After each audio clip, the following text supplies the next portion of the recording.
I think we decided first thing we're talking about was Southwest Airlines. Cool.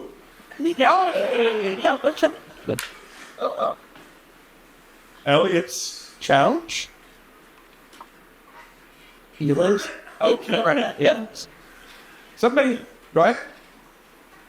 All right. Well, first of all, thank you for having us here.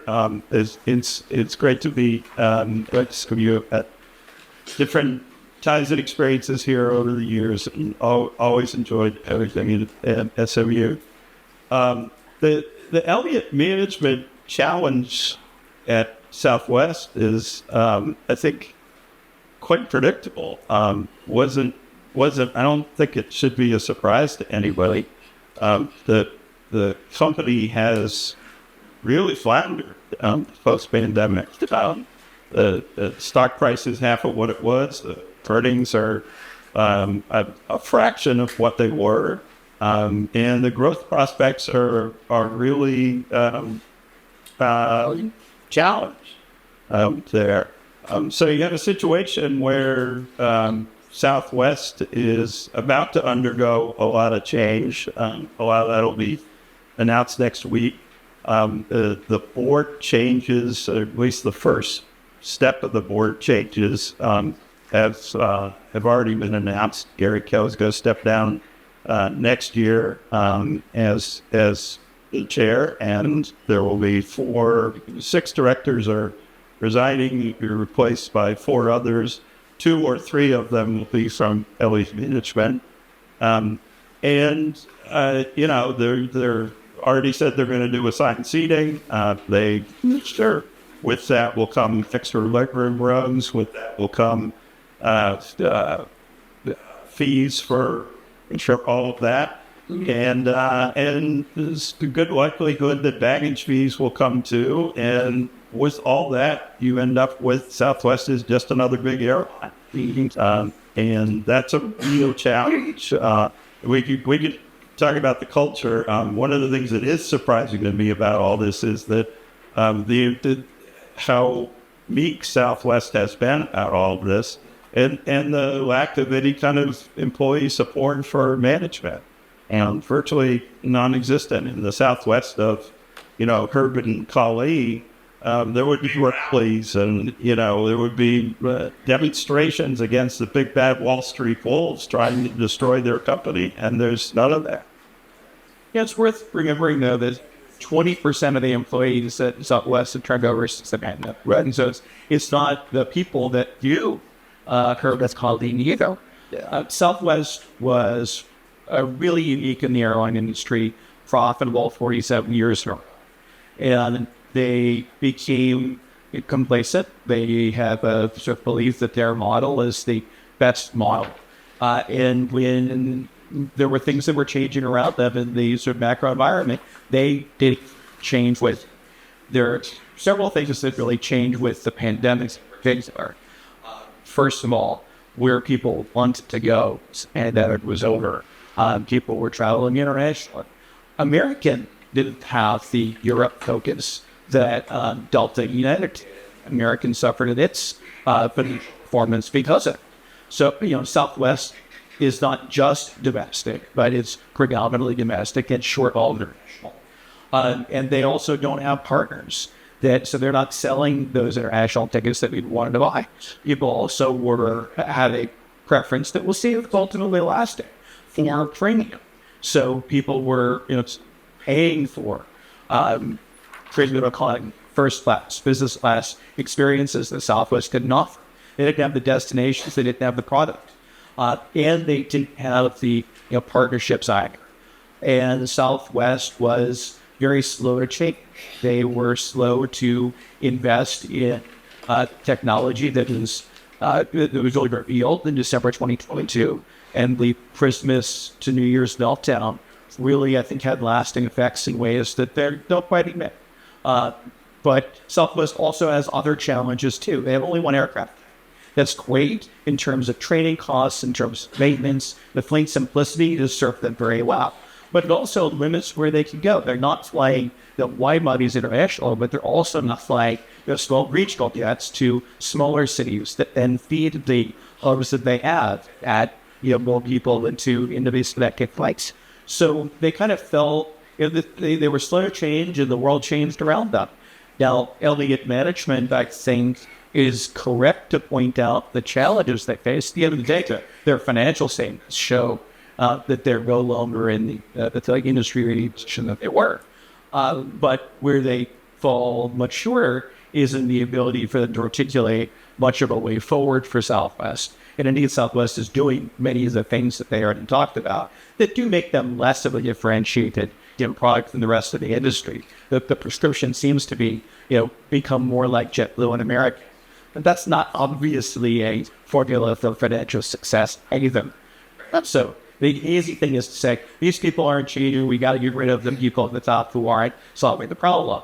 But we don't actually, the best they've said is, well, here are the things that they're not doing, comparing it to the rest of the industry, and then saying, look, we will study the problem once you give us board seats and figure out what to do. Right? Two other things I want to add. I think one of the things Elliott Management is after is the cash on Southwest balance sheet. They have a lot of cash, and we'd like to see a lot of that returned to shareholders. But the other thing to remember about Southwest is this is a high-cost airline. So a relatively high-cost airline. I happen to be in the office of Richard Anderson when he was CEO of Delta on the day that Southwest announced they were acquiring AirTran. And AirTran was based in Atlanta, Delta's hub. And I was like, oh no, Richard, what are you going to do? Here comes Southwest into Atlanta. What's that going to do to you? And he said, a low-cost operator is being replaced by a high-cost operator. Delta will be fine. And he was exactly right. Southwest has not been able to sustain the size of operation that AirTran had in Atlanta. And I think you see that played out in a lot of places because their costs are high and they don't have the guaranteed fuel hedges advantage. And when you look at on a comparison shopping basis, a Spirit fare may be the same as a Southwest fare. In all likelihood, it's much lower, but Spirit is going to collect seat assignment fees, check-in fees, bag fees, everything else. Southwest without those fees is really hurting itself. It's also not the same fare. And one of the reasons why Southwest does not distribute its fares through online travel agents and sites is because they haven't wanted a direct comparison. Their fares often are, you're paying for the checked bag, and it's not your fare, whether you check or not. Right. And, they are charging for the assignments, but they are generating hundreds of millions of dollars in ancillary revenue for check. And for other buyers as well. They're not leaving that out entirely, but they have had more of historically up on the wild ban net change fees, which up until the pandemic was differentiator. And whether we'll probably get into fees later, but it's something, the Department of Transportation had promulgated a rule that was going to require full advertising on specific fees at the first instance of a schedule at price display. And that was going to benefit Southwest because you were going to have to look at their competitors' fares with the cost of check bags. And that was going to make Southwest more competitive. And with that rule that's been enjoined in the Fifth Circuit, you've seen Southwest dip its toe into more distribution into other channels, like that you can fly them on Google Flights now. Yeah, you can fly them on Kayak now, where you couldn't before, and that was really dependent on the way the care displays were going to change. Somewhat adjacent to Southwest, Field's got to have some changes. So, what's going on? So the last vestiges of the Wright Amendment expire next year, and that that does a couple things. It would allow Southwest to serve another airport in the area. I think Southwest very much wanted, although there was disagreement within the company on it, but a lot of people there wanted to turn McKinney into a commercial airport. The good people of McKinney voted against doing that last spring. So really the only option is DFW. We can talk about what DFW is building a new terminal, and so there is that the opportunity for Southwest to go there. It's not the preferred second airport. But the other thing that goes away is the restriction on the number of gates at Leff Field. So there are 20 gates now. And Southwest would very much like there to be more gates. Look, they're based here. They are maxed out with what they can do at Leff Field. They have to grow. They have to be able to grow. And so it's either going to be at Leff Field or at other airports in the area. I think they're as much trying to pressure the city of Dallas into expanding Leff Field as anything with the threat to go to DFW, but I think it's a real threat. So if we remember, Dallas Leff Field was supposed to cease operations commercial with the opening of DFW. And Southwest, when it began, really had two unique things going for it that allowed it to start at Leff Field. It wasn't a party to the agreement with all the other airlines to cease use of Leff Field. And so there was lawsuits over this. But they said, look, we are entitled to use this airport. And of course, they were flying only routes within Texas. And so they were not subject to rate and price regulation in the federal civil airlines board. They were regulated at the state level. And so they described this in their industry as impulse. And Southwest, was this scrappy upstart who was finding a way to operate at this balance. They now control 18 of the 20 gates of the airport. There used to be there were 32. The law that allowed them to fly beyond the contiguous states, which was on their standing, limited the number of gates. So there's a lot of jockeying politically amongst the airlines. American Airlines doesn't like more flying from Leff Field where they're not strong in operating, and so they're involved in we want to limit that. Right. So first we have a try limiting that the flying out of Leff Field in the states will get a box in the Southwest, so that they're not really competing with us on the routes, and then. Later on, as that gets relaxed, we're going to limit the amount of flying that at Leff Field gates, and as was serving for a limited period of time. There used to be something here in Dallas called legendary. One of the restrictions at Leff Field was the 56-seat rule. The ability to fly to contiguous states was limited to aircraft that were larger. So McCartney, they said, look, we can just take these planes and only put 56 seats. So that's we're going to have called business class airline. We're going to fly to New York, D.C., L.A.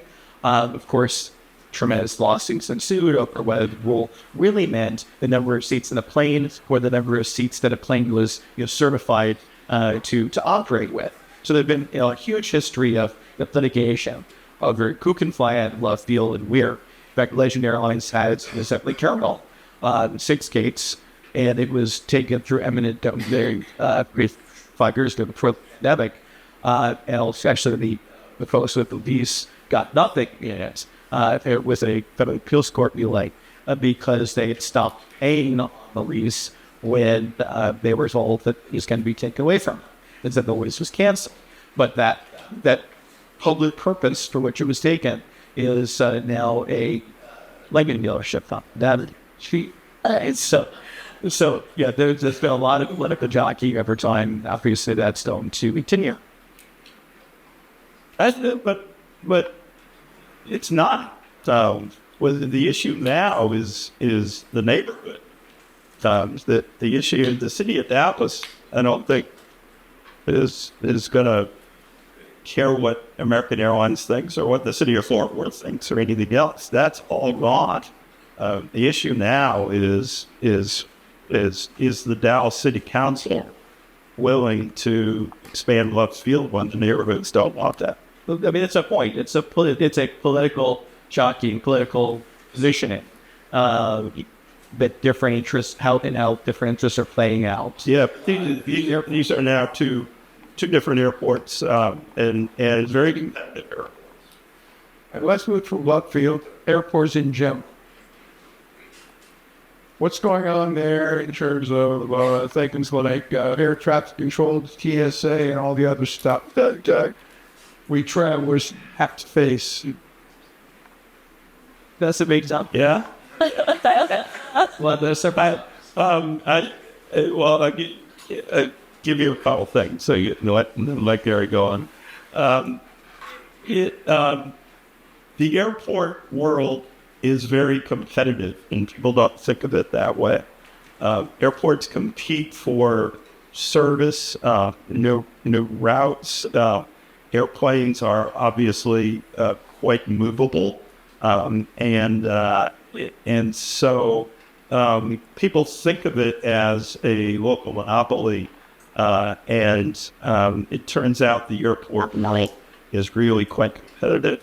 And I think over the last 10, 20 years, it's been interesting to see how much money and effort has gone into fixing up U.S. airports, which had really fallen in disrepair. Some of that is because of the competitive nature. Some of that is some of the airports are just embarrassing. We're walking this now beautiful airport. I never thought I would say that.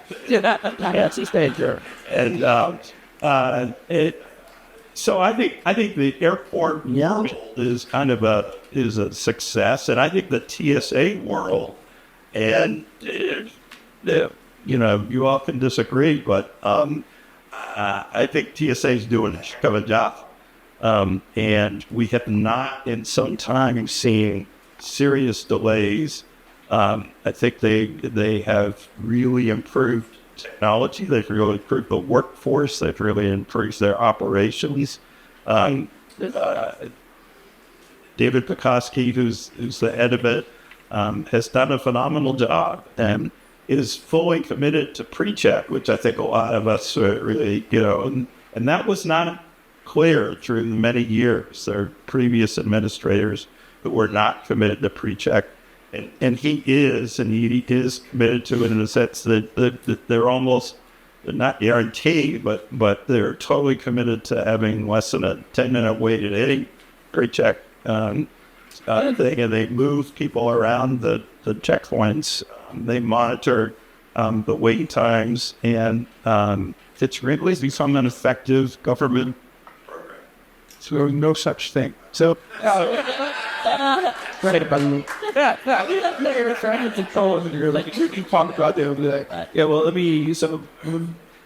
let me say this may be where Scott and I diverge the most. I do agree that airports compete with each other for certain kinds of business and different ways. In some cases with better facilities, and in some cases to be the low-cost provider of connections. So if you go and visit the Charlotte Airport, and the second biggest American Airlines hub, it is a very different experience than DFW is. It is a very low-cost airport. It's not nearly big enough for cars to get. The gate areas are incredibly congested. It's not as bad as the Wadia was, but it is. But the attractive thing about that airport, it is simply a low-cost of service airport, and then it becomes very cost-effective for connections. So they're competing for the airlines business in that way. And then they're certainly competing for connecting business with the airlines. But I do think that's different than what most people talk about as an airport as well, monopoly with respect to that local society. And so, I think that nuance may matter. With the TSA, I do like that many of the folks in leadership of the TSA are serious people who take a very careful look at the task that they've been given and bounded by political considerations of whether able to do and not to. But it's not obvious to me that we credit them with, well, we have ethics that means they're saying that's because of the TSA. TSA itself, 11 years to its existence, misfiled with the court wholly on documents where they said at the time, we don't actually know of any real plots to bring down aircraft in that sense. So it's not necessarily the case that we would have otherwise had from the TSA. Real changes have been made in airport security and aviation security. Certainly reinforced cockpit doors of group setting passengers who would no longer sit idly by. The way that the basic model used to be, we're going to wait out, whatever hijacking happens, we're going to land somewhere, there'll be negotiation on the safe, they'll lower the model. Do that. The TSA in this released this past week their approach to real ID. The law that was passed in 2005 is supposed to go 3 years later, but we're all supposed to have new compliant and verifiable licenses. Really know we are the person on the ID that they can therefore check against screening databases, which are supposed to be identifying terrorists, but have had people added by clerical error that have had people added for nefarious purposes to force people to become informants for the government. I mean, there's lots of things that have happened in this list, but we want to verify that people that are passing through are really those people so that we know if they're matches. And the TSA says, well, we're not going to do it right away because there are so many people without these that we have absolute chaos in line. The lines themselves would become terrorist targets. Well, what they're saying is that when they create the bomb line, is they created terrorist targets. And when they secure an airport, they shift the risk elsewhere. It's not that there's less risk of terrorism because of airport security. Maybe there is less risk of an incident at Germany. We've actually seen what happens when you harden these security checkpoints in Istanbul or Brussels, where you've had attacks outside, before the checkpoint. So, it's not entirely clear. It's really hard to parse exactly how effective they've been in the actual mission of foiling terrorist plots. And, I'll be honest, I'm an old line libertarian, civil libertarian. Doesn't love showing my papers to travel around domestically. So I think that there's a trade-off as well. So, I wouldn't give them just a blank check kudos. I will say that lines are certainly better than they were a couple of years ago, although they were pretty awful this week, today in Austin and last week as well. You said their mission is to foil terrorist plots, and that's not the mission that's being. I was saying if we want to evaluate how socially valuable they are, right, as opposed to evaluate against legislation of So well, they're not the FBI. They are their mission. If this is true of all security. People talk about security theater, right? And it's all for show. And to a large extent, that's correct because the mission of the security is to get the bad guys to go elsewhere. They are set up to identify and catch bad things going through. But the primary way you do that is by introducing so much doubt in the minds of the bad guys that they're going to go to some other target that's not as easy. I just think that the reality is we haven't had an attack, and that's what their job is. And the TSA editors, I'm not sure we're better off if we redirect attacks elsewhere and not having seen the attacks elsewhere suggest maybe that haven't actually done their own respected general says and said that they're not very good at finding things going through the checkpoint. And then they stopped releasing data, Right, but that was in 2017. The GAO audited in 2019 said they were improving, and that was all before they got computed tomography in the carry-on. And we don't know how well it's performing, and we know that in the UK and Europe, they're saying that they're not particularly happy with it, which is why they're restating the ads there. And they stopped releasing the data that would tell us how they're performing. So all I'm saying is that the brake is the best mix. Air traffic control. Yeah, air traffic control is, and this is my main my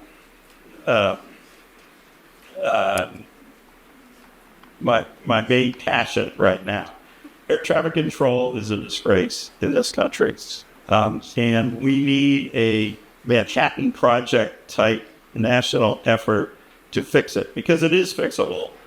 We just need to get the smart people together, and it along with money, and we need to solve the staffing problem, which is huge, and solve the technology problem.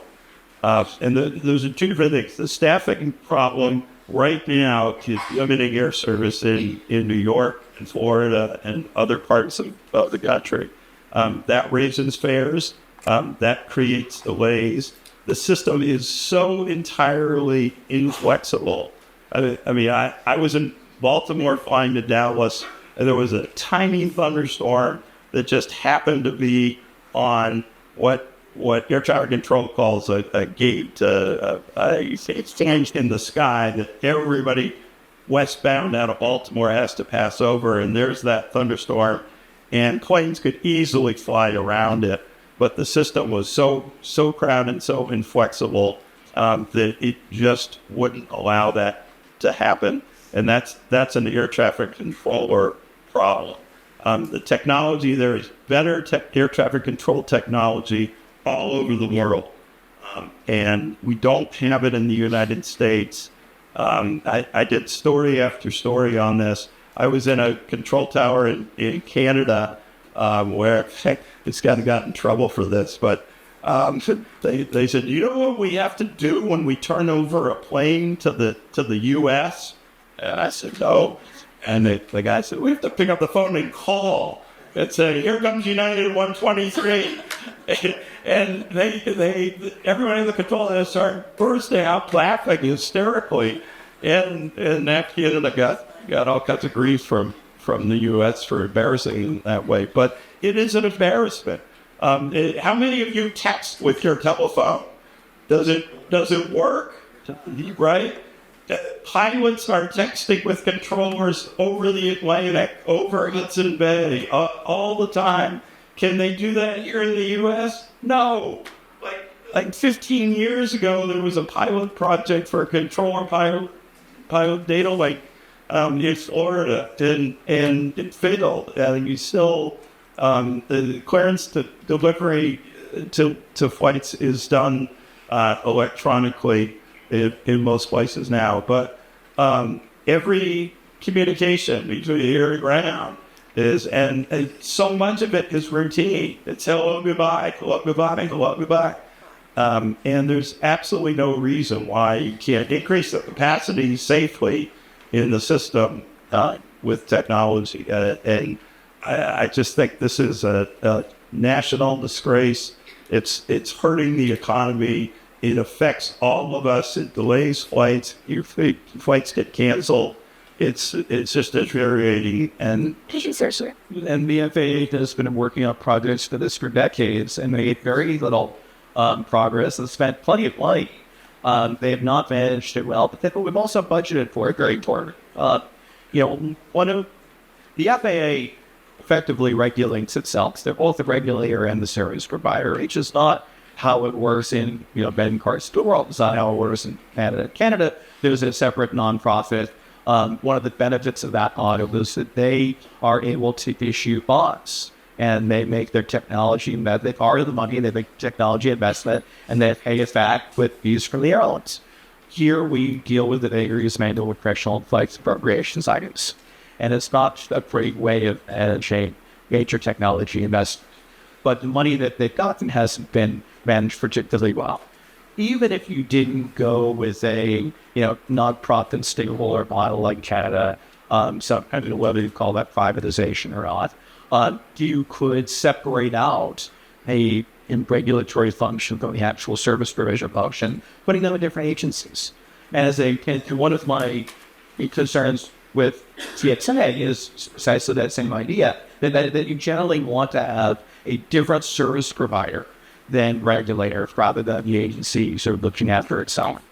And so that's something, as it has huge consequences for delays. The technology that we're using is antiquated. In Canada, they got rid of paper flight strips in 2005, and we just learned last month that here we're not going to get rid of half of what we still use in paper until the 2030s. Right? So it's bizarre. And of course, we've seen all sorts of issues with aircraft filters and delays. The NMU facility in New York isn't just money. We throw money at them. There's a very unique culture there with angry drafts new controllers to New York, which is why we moved New York controllers from the Long Island facility to Philadelphia. Of course, they've had some technical issues. Right, and it was a union thing. You have a small number of air traffic controllers who are making enormous annual salaries with overtime, and they are running out anybody new who comes in.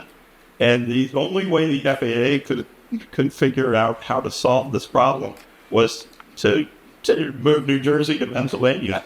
Sure. And they still got incredible pushback, and they finally got the union to buy in. And then the dissident controllers got Chuck Schumer. Yeah. That's it. But I thought, I don't know whether people here are familiar with the JSX thing, and it seems to me, and I remember when the new airlines started every week back in the 80s, and there was a lot of competition, and fares would be very volatile. And it doesn't seem the world we live in today. Is there a competition problem in the airline industry? You go first. So, there aren't a lot of startup airlines. It's very difficult to start an airline. Generally, if you want to start an airline, we have a couple of new ones in Greece, though. And what we do is you go buy the operating certificate of an almost defunct airline rather than start one from scratch, because getting something approved is fairly different. And there are limitations on how to do it. So there's, foreign ownership restrictions. You couldn't have Ryanair, Singapore Airlines, or Airlines don't fly, routes within the United States. And in many airports, there are, limitations on gates. Certainly at the New York JFK LaGuardia and National Airport in DC, there's slots. So the government has given specific rights to airlines to take off the man of those airports. They're effectively proper and registered by the government that exclude competition. So there are certainly limitations. I mean, you could fly to, less congested places if you can get the operating certificate. It's a little bit of a different issue than the question of business law. Almost all the airlines, there's very little gradation of difference. There's some difference in product, some difference in strategy, but the basics of your airlines in the United States are fairly similar. They're not cheating that much in terms of product differentiation. So JSX, based here in Dallas at Leff, lets you fly out of private terminals into private terminals, say Jockey Airport, 20 minutes before your flight.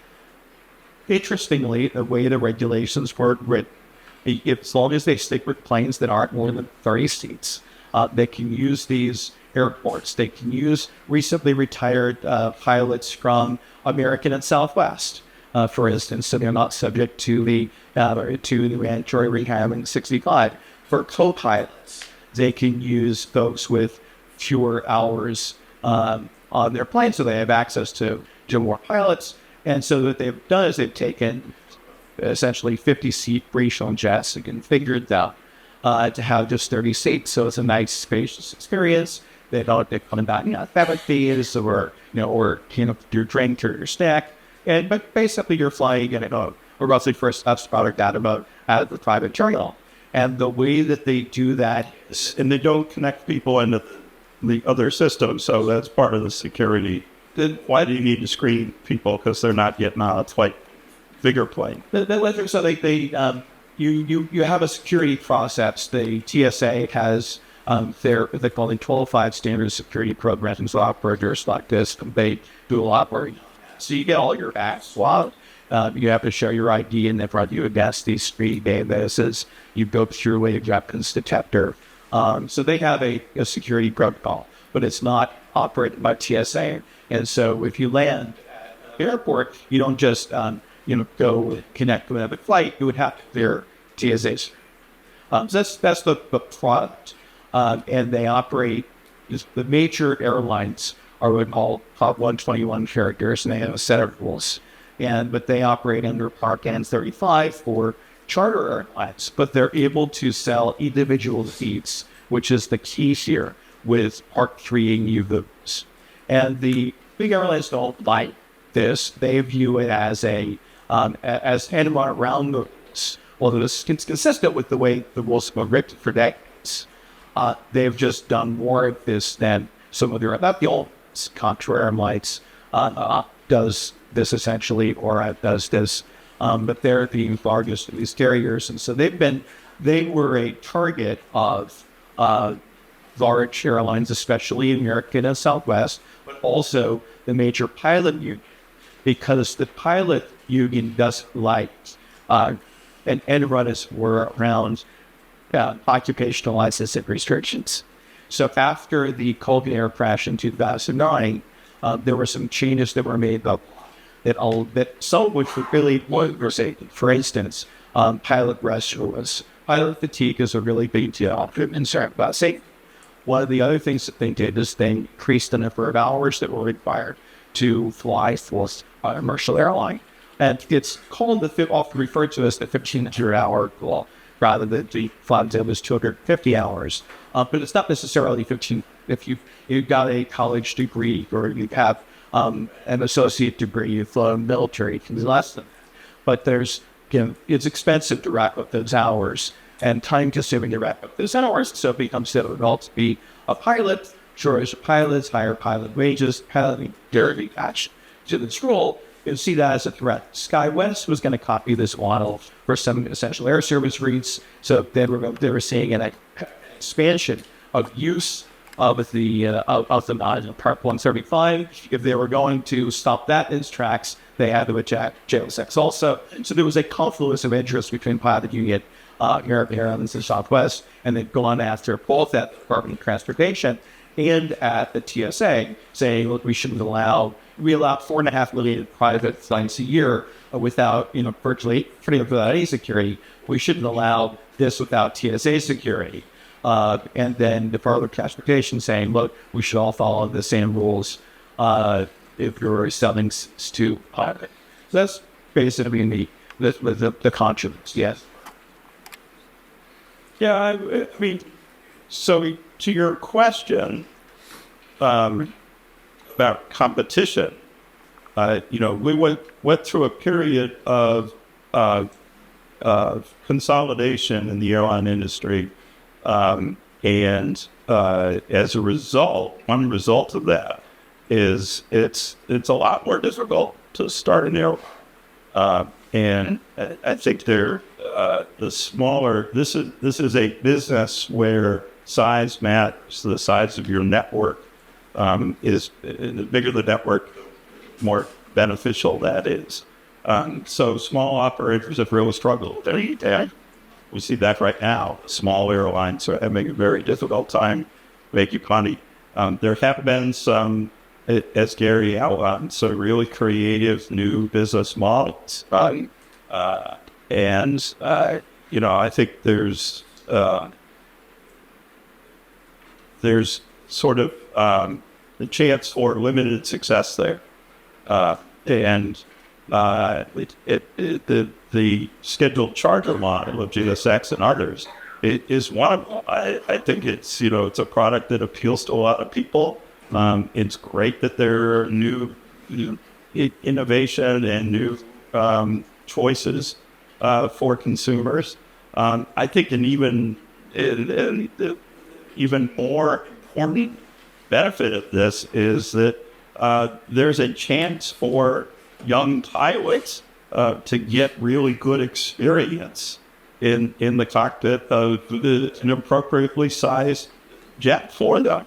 And I would much rather have pilots do that and get paid for doing that than spend hundreds of thousands of dollars flying touch and goes in a Cessna 172, where the experience doesn't equate at all. I'm a pilot myself, and it's I think wrong. I mean, you mentioned the Colgan crash. I mean, we came up, Congress imposed this 1,500-hour rule for all commercial pilots, including those in the Red Sea. The number of hours the columnist pilots had nothing to do with the crash. This was basically an effort to limit the pool of pilots. It can cost $300,000 to get the certification and the number of hours you need to become a commercial airline pilot. We need better paths into the cockpit, and JSX and others provide. In fact, you don't even need to do your 15 hours in exterior, seeing obsolets, seeing airport, which is not the commercial experience. The maintenance would allow you to count time in a hot air. But the rules allow that hot air balloon to be tethered. I mean, it's true if you.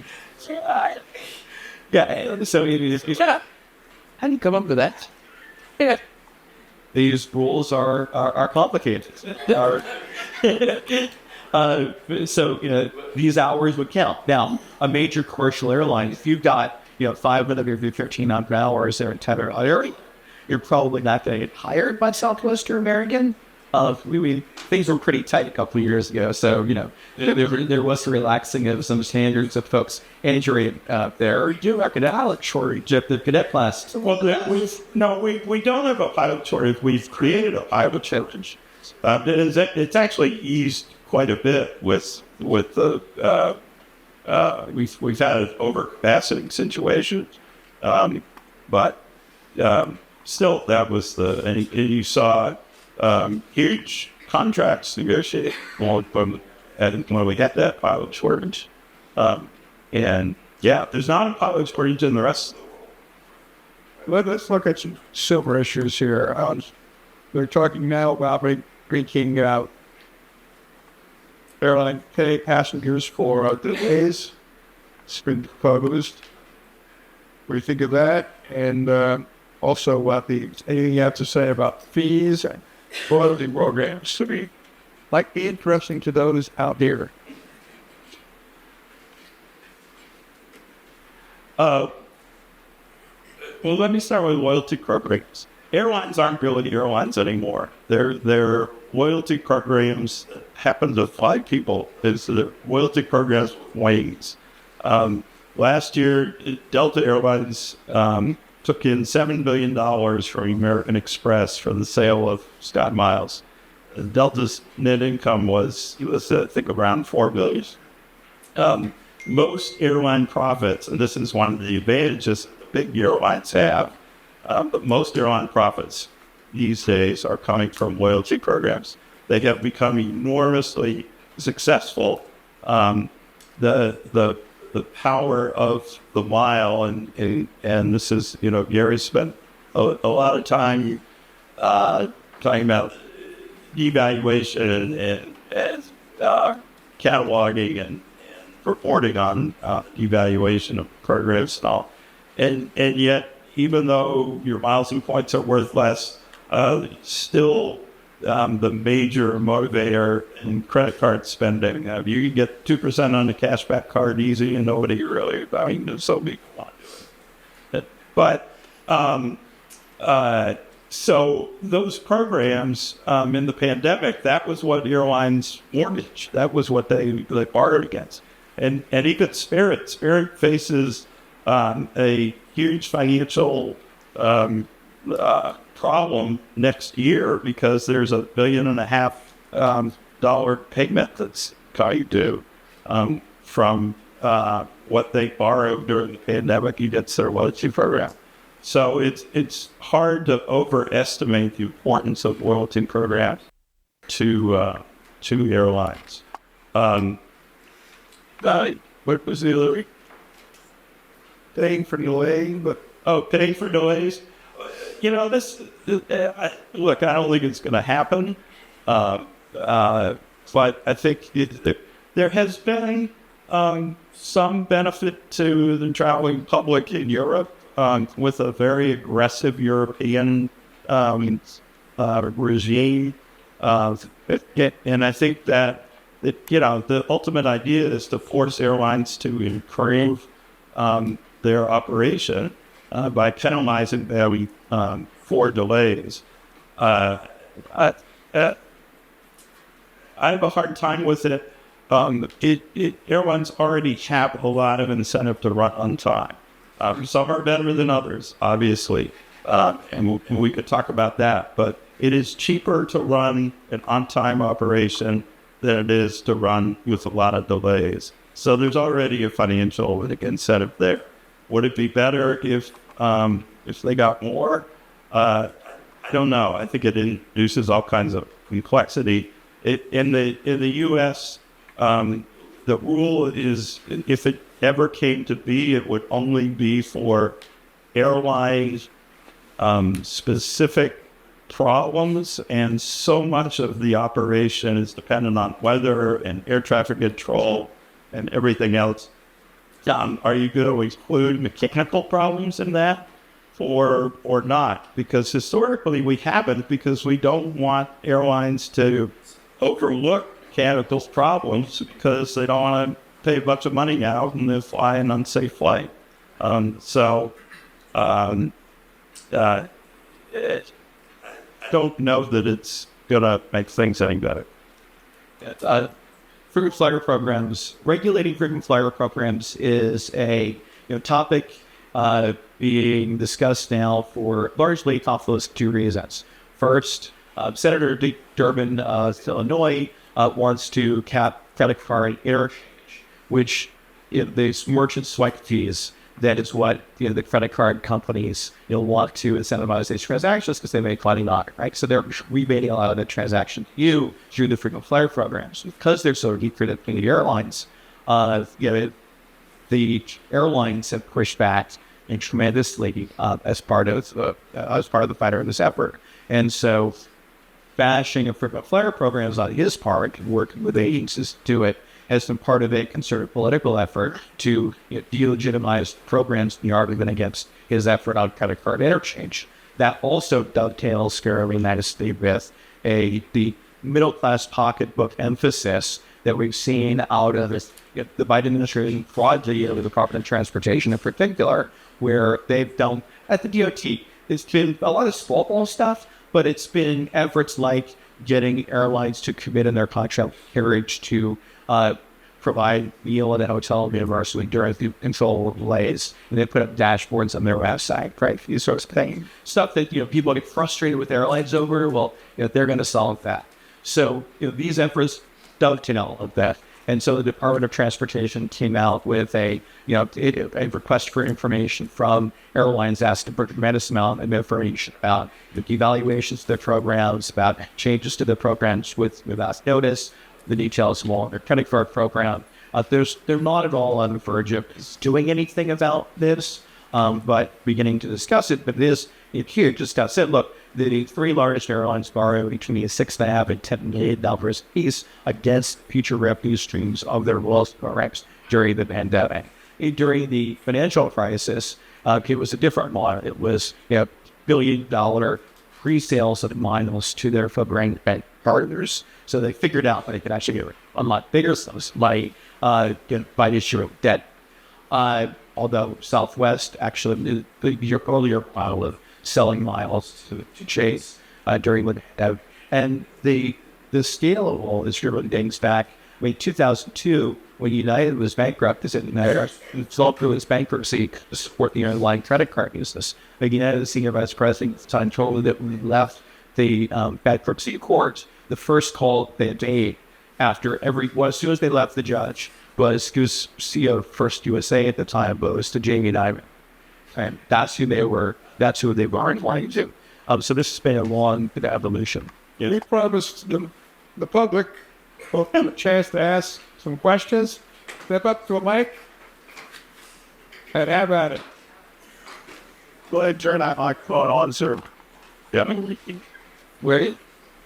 So, she talked about the Boeing bottleneck, its effect on airline growth. Boeing bottleneck and its effect on airline growth, and the talent overage in airlines because they don't have planes to fly. Yeah, I mean, this has certainly affected Southwest more. I think if you look at it as an industry-wide thing, the airlines won't say it this way, but it's actually benefiting them. I mean, what we saw the summer was overcapacity. If you had, and it's not just Boeing, Airbus has had delay problems, and there are about on any given day, there's 300 planes grounded for Pratt & Whitney engine inspections as well. If you put several hundred more airplanes in the air, we would have had a much worse overcapacity situation this summer. So it's a bit of a backhanded blessing for the industry. The fate of Boeing is a lot more concerning than the immediate capacity issue. It's a mixed bag for the industry. I mean, Southwest in particular is expected by now to have the 737 MAX 7, smaller aircraft, retire in the 700s, and they would have been flying those to Hawaii and using those on intra-Hawaii routes and losing a lot less money than they're losing on the Sound if they had those phones. American Airlines retired really too many planes during the pandemic, didn't have the aircraft to fly to Europe, and everyone wanted to go to Europe in 2023. In part, and they've said blame Boeing, but it was also themselves. But had they not had Boeing delays, they would have those planes. Now, maybe now they've actually pushed off some delivers of 787 United flights and things. So the delays for the airlines are a mixed bag. For Boeing itself, it's a crisis. Thank you both. Two questions. Are weather events becoming more disruptive and more severe, or is our response to them gone downhill? I mean, the airline's response to them. The idea of an airline, they catch up for 3 or 4 days seems to most consumers. Second question, most of us kind of began to expect streaming on the screen in front of us, not playing, get it all the time. We have no way of guaranteeing as part of the pricing process. Are there interesting streaming rights, revenue awards that happen on Netflix, Amazon, or anything like that, going to any tier price that could happen? I'll take whether you take streaming. Okay. Airline operations, people will tell you that storms have become more frequent and more severe. And it is more disruptive to operations. The recovery issue, I think, is a separate issue. For the most part, the recovery tools that airlines have, very sophisticated software programs that can help them stage planes and crews in the right places before the storm so that they can recover quickly and when things don't go. It used to take days, hours and hours and hours to get your plane back. And you could press the button on the computer, and in 10 minutes, it gives you the recovery plan. So they've invested in much better tools than that that have helped.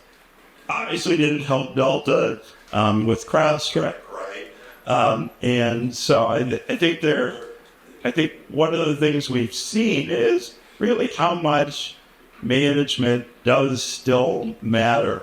The head of operations at Delta left.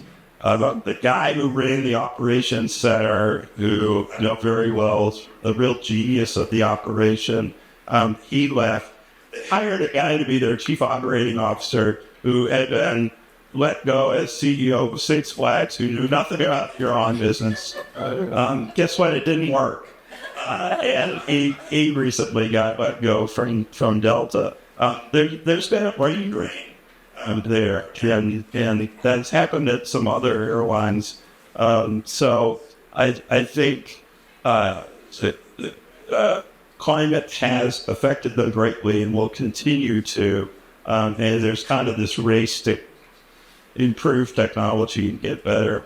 The other aspect of that is this, you have, with consolidation, you have ginormous fleets and operations spread all over. Just talking about Southwest, Southwest has 800 airlines now, and going to 1,000 if they can ever get on from Boeing.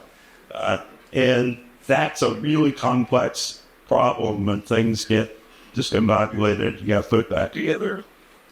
So, streaming, a couple of things. First of all, airline passengers are a very desirable demographic, and historically they haven't had a lot to do on disabled more. And nobody's ever really figured out the best way to advertise to that. You've seen some airlines that have seatback advertising over the years, like you're on the city bus, right? But that never really took off in the industry. United Airlines is trying now to monetize customer eyeballs. They're trying to create their own ad sales network, basically, with really targeted ads through his entertainment systems. They can monetize it. American Airlines did a deal with Apple Music. Apple's paying that for just signing up people on planes who have nothing to do and they'll listen to music, sign up for this trial without music. The trend, though, is for ever faster Wi-Fi in the sky and for it to be free. We have, JetBlue's had for years free air. Delta has done most of their fleet. There's only new rest, being a free Wi-Fi, free fast Wi-Fi. You also have carriers offering Starlink now. So Starlink is faster than anything else in the sky. And the amazing thing is no latency. These satellites are no through it. It's seamless travels. And JSX was first with Starlink. Anyone that's added this for Hawaiian Airlines has it, and United Airlines just stayed out saying that they are going to be outfitting things next year with Starlink. Once you have that, you have access to anything that you want. Because bandwidth is no longer constrained. It doesn't have to come from the server on the plane. And so you have a lot more control over your own experience. But airlines, Delta and United are still very much headed to the seatback entertainments. American walked away from that basically in 2017. And they're about to begin ripping out the last seatback screens they have on the South Fleet, the legacy of American Airlines A319s. In the spring, they're going to start ripping those out. So they're moved in the opposite direction. United thinks they can monetize that. Delta thinks that they can get people to sign up for their frequent flyer program in exchange for free Wi-Fi. And that's how they get the top of the funnel to convert people into American Express customers. All right, we'll just take these last two. Make it quick. One of the questions about TSA is TSA strictly funded by taxpayer dollars or by travel with fees? And I remember traveling before TSA and I had a lot of, could we ever go back to pre-TSA days, or could TSA become invisible through Well, so TSA is largely funded. You pay a September 11th security fee, $5.60 on each side. Each way, $11.20 round trip on every ticket. That's most of the funding. I think there is also taxpayer funding. TSA, one of the big changes was putting all the TSA screeners on the payroll as federal employees, so they get health benefits, they get all the federal employee benefits. That's created a more stable workforce. They stick around longer. That's one of the reasons the agency's performing better, but it is certainly expensive. In terms of going away, I do think you're going to see more technology deployed that will make screening easier. In Denver, they're creating what they are calling the checkpoint of the future. And they certainly need it in Denver because there's a whole lot of congestion at the main checkpoint. But I think there will be, I fully expect, for example, that the liquid rules, Gary mentioned these earlier, we're not there yet, but eventually machines will be able to determine the density of the liquid in your bag so it can tell the difference between liquid explosives and shampoos. And so we could relax the liquid rules once we get there. All right, Gary, we can handle this last one here. Small question as they use. Just I'm expecting how fast it is.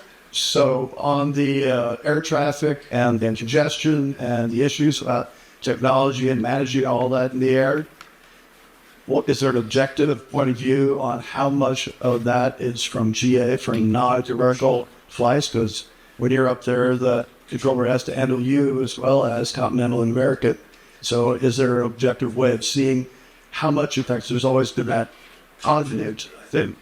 Yeah, I mean, for the most part, I'm at different altitudes. How's their controllers? GA, I mean, the private jet traffic is an issue because a jet flying at 32,000 feet needs just as much separation and all.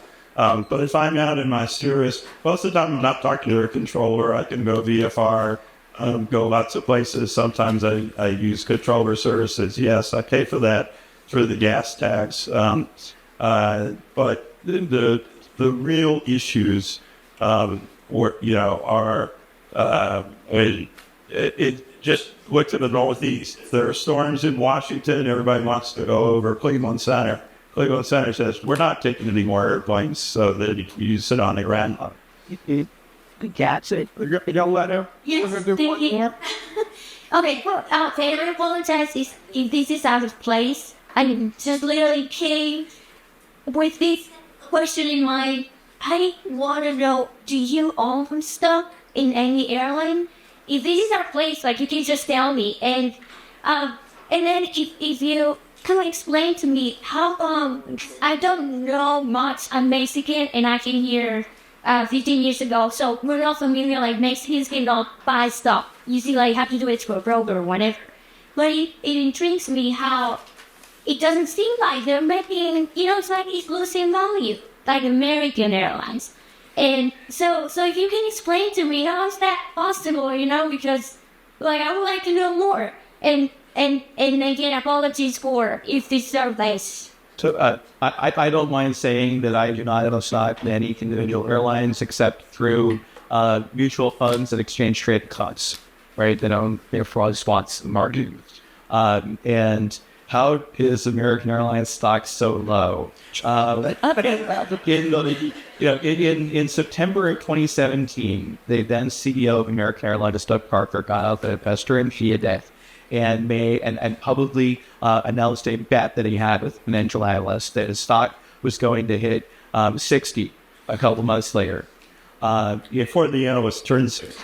That's right. Which came first? And the stock is currently testing endemic lows. It's sitting around $11. So just when I was with the Wall Street Journal, we're prevented from owning stock in any industry, and that extended to our families as well, and had pretty and it makes a lot of sense, right? Whatever stock I did own, I had to disclose to the company every year. I couldn't short sell. I couldn't all of that stuff. I would just say what I always said about airline stocks. People would say, "Why did you ever own an airline stock?" You do not want to be my little stock. You do not want to be a long-term holder of airline stocks. But a lot of people like trading in them because they can be quite volatile. They can also be hedged against oil prices, for example. But if oil prices come down, Airline stocks historically would go up, right? Because that's the second largest cost at an airline. And so people use them for different things just like that. That Doug Parker at that event that said that his airline would never lose money again. He declared that's right. And the market doesn't believe, and leave aside particulars in that case, that is going to be the case in the airline industry. It's incredibly difficult, heavily capital intensive, highly unionized, very competitive.